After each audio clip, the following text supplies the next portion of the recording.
इस video class में Bihar board की कक्षा 7 के विज्ञान के अध्याय 9 के सभी प्रश्न उत्तर करने वाले हैं। तो वीडियो को पूरा देखिएगा और वीडियो अच्छा लगे तो वीडियो को लाइक करके चैनल को सब्सक्राइब कर दीजिएगा।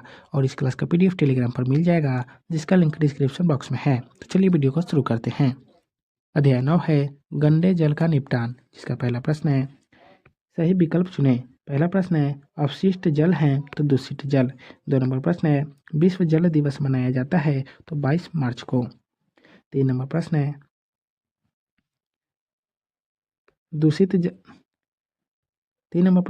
दूषित जल से होने वाली बीमारी नहीं है तो कैंसर। 4 नंबर प्रश्न है पीलिया रोग का कारण है तो दूषित जल का व्यवहार। 5 नंबर प्रश्न है चापाकल या कुएं के पास जल जमाव से पेयजल होता है तो दूषित। 20 नंबर प्रश्न है रिक्त स्थानों की पूर्ति करें। पहला हैजा एक डैश जनित बीमारी है तो जल जनित बीमारी है। दूसरा बायोगैस का उपयोग डैश के स्रोत के रूप में किया जाता है तो ऊर्जा के स्रोत के रूप में किया जाता है। तीसरा वाहित मल घर स्कूल होटल अस्पताल आदि से उपयोग के बाद बहने वाला डैश जल होता है तो अपशिष्ट जल होता है। चौथा वाहित मल एक जटिल मिश्रण है जिसमें नीलोबत ठोस मृतजीवी और रोगवाहक जीवाणु कार्बनिक और डैश अशुद्धियाँ पाई जाती है तो अकार्बनिक अशुद्धियाँ पाई जाती है।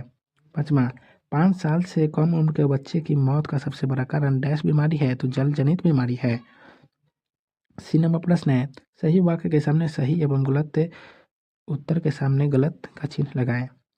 पहला है संयुक्त राष्ट्र संघ ने 2005 से 15 की अवधि को जीवन के लिए जल पर कार्य के लिए अंतर्राष्ट्रीय दशक के रूप में घोषित किया है तो हाँ किया है, इसलिए ये सत्य होगा। दूसरा हैजा और टाइफाइड वायरस के कारण होने वाले गंग हैं तो नहीं है, इसलिए गलत होगा।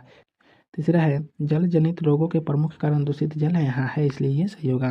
चौथा बायोगैस संयंत्र मानव मल निपटान को वैकल्पिक व्यवस्था है तो हाँ है, इसलिए ये भी सही होगा। पाँचवा कचरा प्रबंधन हेतु प्रत्येक व्यक्ति को एक जागरूक नागरिक की भूमिका निभानी चाहिए, हाँ निभानी चाहिए, इसलिए ये भी सही होगा। डी नंबर प्रश्न है निम्नलिखित प्रश्नों के उत्तर संक्षेप में दीजिए। पहला प्रश्न है अपशिष्ट जल से आप क्या समझते हैं, तो इसका उत्तर होगा वैसे जल जो प्रयोग करने के बाद जल जैसा झाग तेल मिश्रित अस्पतालों में उद्योगों से निकले काले भूरे रंग का जल से नालियों में जाता है अपशिष्ट जल कहते हैं।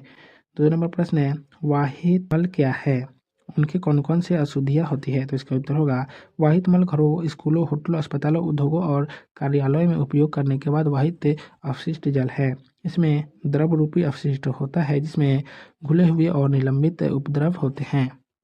3 नंबर प्रश्न है जल जनित बीमारी क्या है, इससे होने वाले किन्हीं 3 बीमारियों के नाम एवं उनके लक्षण बताएं, तो इसका उत्तर होगा दूषित जल के सेवन से उत्पन्न रोग जल जनित बीमारी कहते हैं। पेचिश पीलिया और हैजा जो दूषित जल के सेवन से होता है। पेचिश के लक्षण बार बार दस्त होना, पेट में मरोड़ के साथ दस्त होना, पीलिया रोग में आंखें नाखून एवं पेशाब का पीला हो जाना, भूख कम लगना।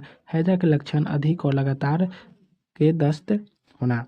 4 नंबर प्रश्न है बायोगैस क्या है, इसके क्या लाभ है, तो इसका उत्तर होगा जानवरों जीव जंतु के अवशिष्ट पदार्थ वायु संयंत्र में इकट्ठा होकर गैस बनाता है जिसे बायोगैस कहते हैं। बायोगैस ईंधन का काम करता है, इससे खाना पका सकते हैं, घरों और सड़कों पर लाइट जला सकते हैं और गैस उपयोग करने के बाद बचे अवशिष्ट पदार्थ खाद के रूप में उपयोग किए जाते हैं। 5 नंबर प्रश्न है एक जागरूक नागरिक के रूप में हम कचरा एवं गंदे जल के प्रबंधन में क्या योगदान दे सकते हैं, तो इसका उत्तर होगा यदि किसी व्यक्ति के घर से वाहित जल या आसपास कूड़ा करकट फेंके तो इसके लिए कार्यालय में निवेदन करना चाहिए, उसे समझाना चाहिए, किसी सार्वजनिक स्थान का सफाई सुथरा करने में सहयोग करना चाहिए, कचरा हमेशा कूड़ेदान में फेंकना चाहिए। इस प्रकार हम योगदान कर सकते हैं। तो आज की इस वीडियो क्लास को यहीं समाप्त करते हैं, फिर मिलेंगे नेक्स्ट वीडियो में। तो आप सभी को वीडियो देखने के लिए बहुत बहुत धन्यवाद।